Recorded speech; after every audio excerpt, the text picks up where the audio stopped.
नमस्कार दोस्तों, मेरे चैनल में आपका बहुत बहुत स्वागत है। और आज मैं आपके लिए एक चुड़ैल की दो भयावह वास्तविक कहानी लेकर आया हूं।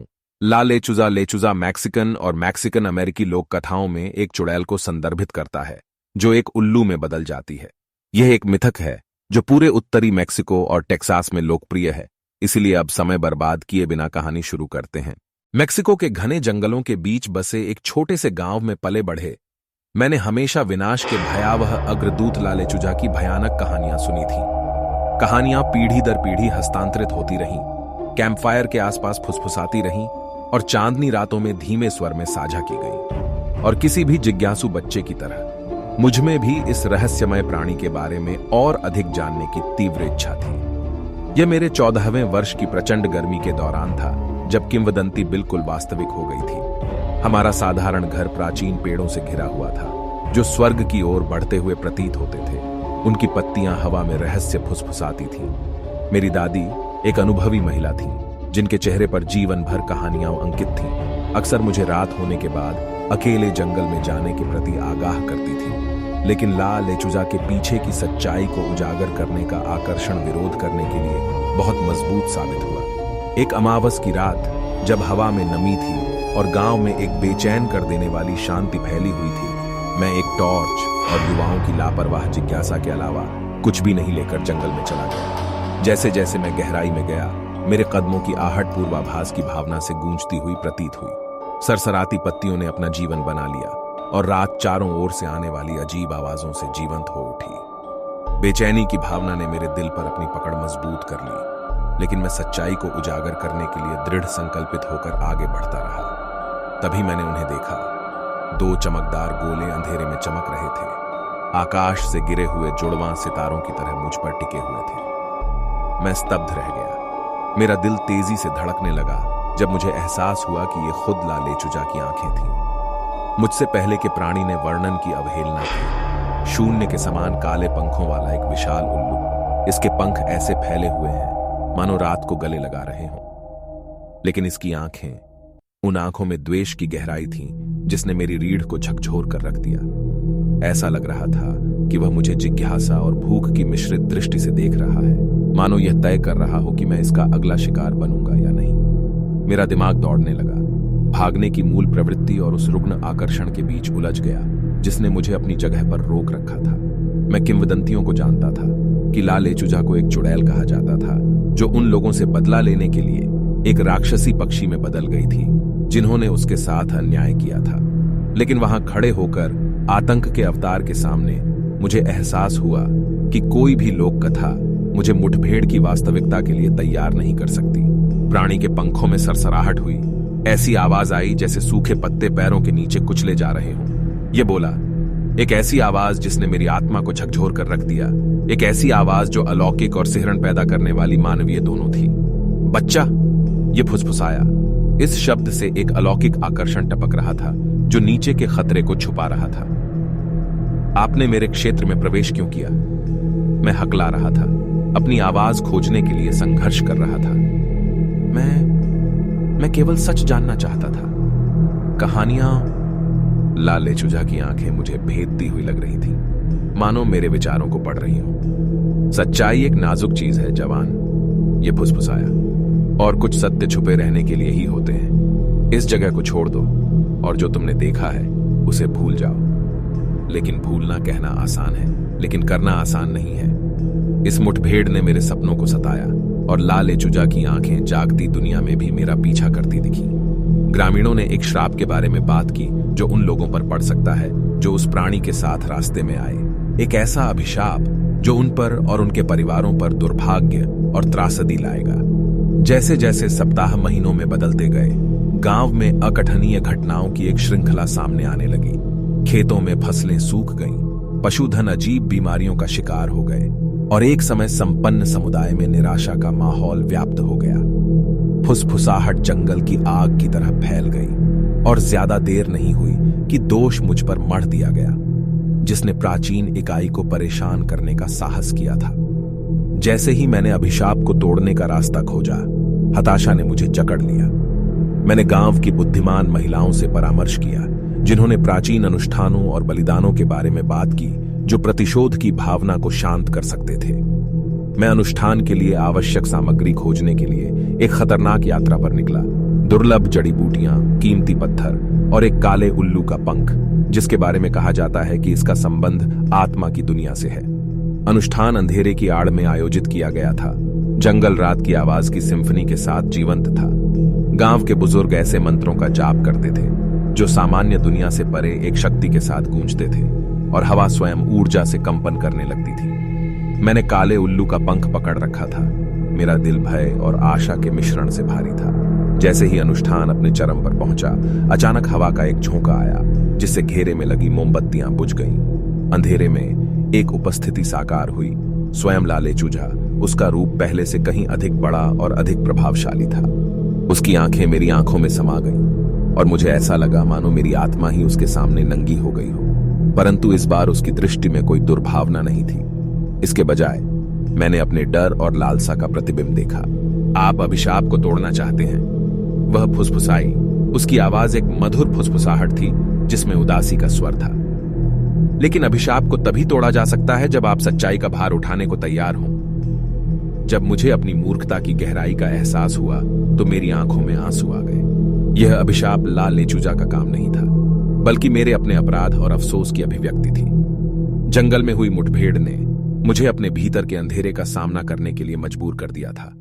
उन रहस्यों और झूठों का सामना करने के लिए जिन्हें मैंने गहरे दफन कर दिया था। अभिशाप मेरी अपनी आंतरिक उथल पुथल का प्रतिबिंब था, एक भयावह अनुस्मारक कि कुछ सच्चाइयां हमेशा के लिए छिपी नहीं रह सकती।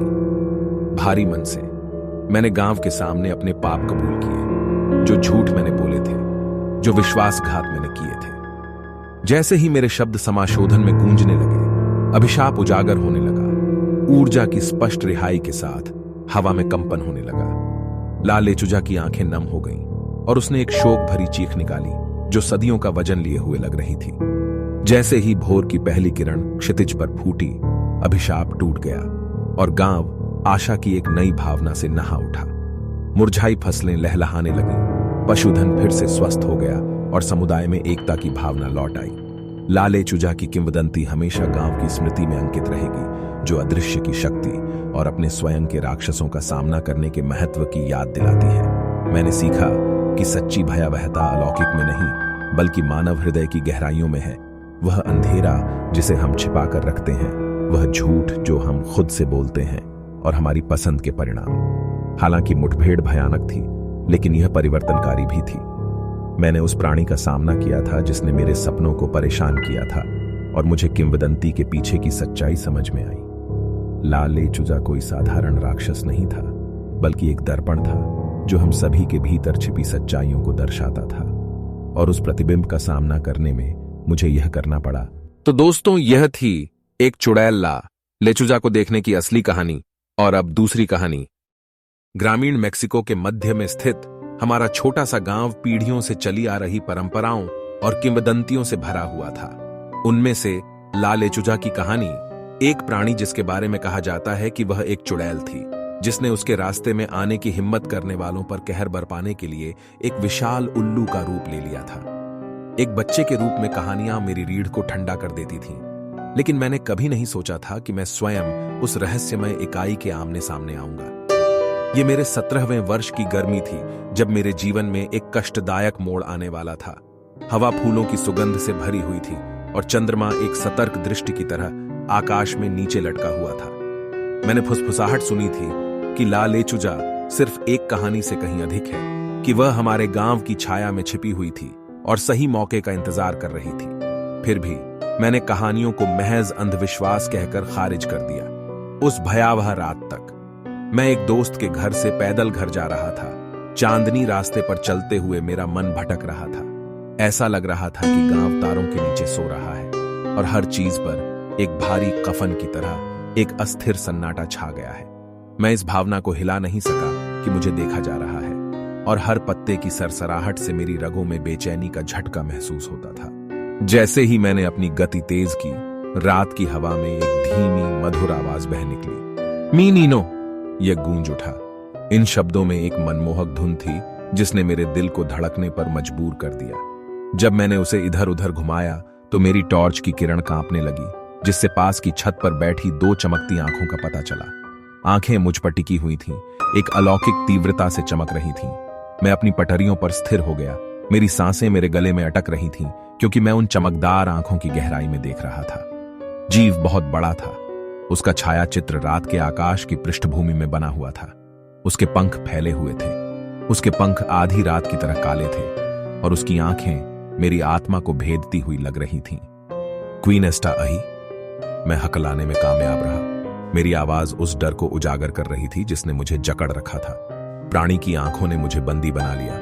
उनकी गहराई में जिज्ञासा और भूख का मिश्रण छिपा हुआ था। यह ऐसा था मानो वह मेरा मूल्यांकन कर रहा हो, निर्णय ले रहा हो कि मैं उसके ध्यान के योग्य हूं या नहीं। मुझे यह एहसास बिजली की तरह झकझोर कर रख दिया।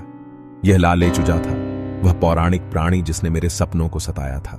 जैसे ही मैं वहां खड़ा हुआ, उल्लू जैसी इकाई के साथ एक मूक टकटकी में बंद हो गया तो समय खींचने लगा। इसकी आंखें मुझ में चुभ गईं और असहायता की अनुभूति ज्वार की लहर की तरह मेरे ऊपर छा गई। तभी वह फिर बोला। उसकी आवाज एक ठंडी फुसफुसाहट थी जो मेरे चारों ओर से आती हुई प्रतीत हुई। वेन मिनीनो, उसने इशारा किया। उसके शब्द जादू का जाल बुन रहे थे। मैंने झिझकते हुए कदम आगे बढ़ाया। मेरा शरीर अपने आप हिल रहा था। प्राणी की आंखें कभी नहीं डगमगाती थीं।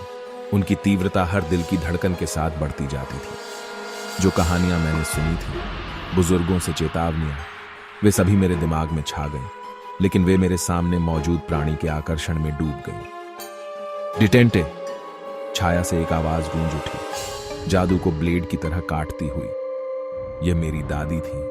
उनकी आवाज चिंता और अधिकार के मिश्रण से कांप रही थी। वह अंधेरे से बाहर निकली। उसकी नजर लालेचुजा पर टिकी। नोते एसरक्वेस मीनीनो एस अन एंगानो। मेरी दादी के शब्दों ने उस जादू को तोड़ दिया जिसने मुझे बांध रखा था। मैं लड़खड़ाकर पीछे की ओर चला। मेरा दिल तेजी से धड़कने लगा, क्योंकि मुझे एहसास हुआ कि मैं किस खतरे में था। प्राणी की आंखें हताशा और क्रोध के मिश्रण से चमक रही थीं, और उसके पंख हवा के बहरे झोंके के साथ खुल गए। इसने उड़ान भरी और पंखों और छायाओं की झड़ी में रात के आकाश में गायब हो गया। मेरी दादी मेरी तरफ दौड़ी। उनकी बाहें मेरे चारों ओर कसकर लिपट गईं। सिएम्प्रे डेप्स टेनेर कुइदाडो मिजो, वह फुसफुसाई। उसकी आवाज चिंता से भारी थी। वह मुझे हमारे साधारण घर में वापस ले गई, जहां उसने लालेचुजा की कहानियां सुनाई। अंधेरे का एक प्राणी जो अपनी करामाती आवाज का इस्तेमाल करके पहले से न सोचा पीड़ितों को अपने विनाश के लिए लुभाता था। मुठभेड़ से आहत होकर मैंने खुद को लालेचुजा के पीछे की सच्चाई को समझने की इच्छा से ग्रस्त पाया। मैंने गांव के इतिहास में गहराई से खोजबीन की और उन बुजुर्गों और बुद्धिमान महिलाओं की तलाश की जिन्हें पुराने तौर तरीकों का ज्ञान था। उन्होंने शाप, काले जादू और प्रतिशोधी आत्माओं की कहानियां साझा की, जो अपना बदला लेने के लिए जानवरों का रूप धारण कर सकती थी। अपने गांव की रक्षा करने और लालेचुजा के रहस्यों को उजागर करने का दृढ़ संकल्प करके मैं एक खतरनाक यात्रा पर निकल पड़ा।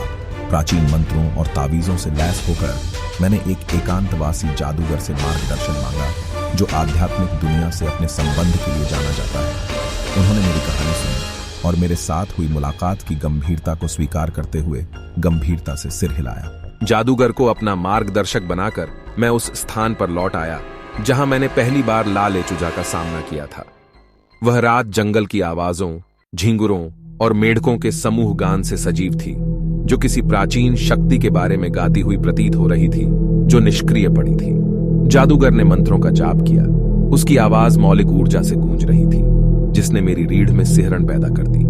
और फिर हवा का एक झोंका साफ जगह से होकर गुजरा, अपने साथ एक ऐसी उपस्थिति लेकर आया जिसने हवा में बेचैनी की लहरें दौड़ा दी। लालेचुजा हमारे सामने साकार हुआ। इसका रूप विस्मयकारी और भयानक दोनों है। इसकी आंखें मेरी आंखों पर टिक गईं और मुझे अपने भीतर भय और दृढ़ संकल्प का मिश्रण उमड़ता हुआ महसूस हुआ। एस्पिरिटू वेंगेटिवो, जादूगर की आवाज तेज हो गई। उसके शब्द अधिकार से भरे हुए थे। तुम्हें एक सुफिन के साथ काम करना है, यह तुम्हारे लिए अच्छा है।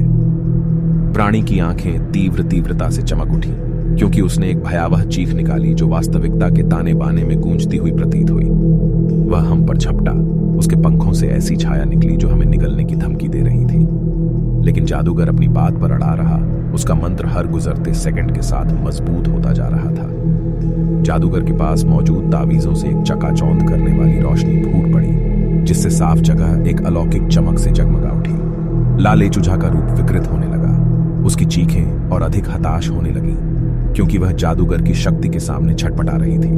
और फिर ऊर्जा के अंतिम विस्फोट के साथ प्राणी ने एक शोकपूर्ण विलाप किया, जो रात में गूंजता रहा। रोशनी कम हो गई, जिससे शांति का एहसास हुआ। लाले चुजा चला गया।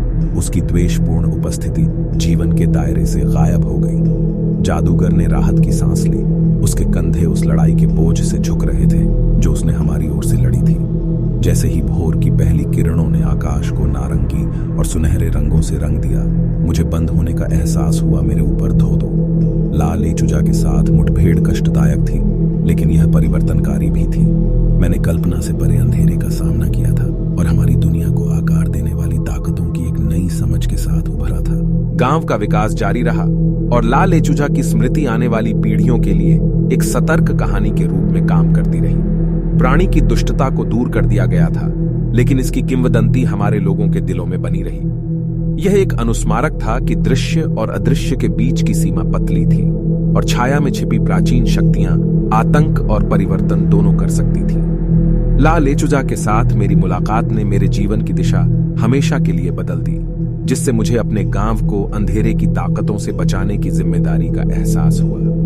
जैसे जैसे साल बीतते गए, मैं यह कहानी अपने बच्चों को सुनाता रहा, यह सुनिश्चित करते हुए कि लाले चुजा की किंवदंती जीवित रहे, केवल अंधविश्वास के रूप में नहीं, बल्कि अज्ञात की स्थायी शक्ति के प्रमाण के रूप में। तो दोस्तों, ये थी डायन ला लेचुजा को देखे जाने की सच्ची घटनाएं। अगर आपको मेरा वीडियो पसंद आए तो कृपया सब्सक्राइब, लाइक और शेयर करें। धन्यवाद।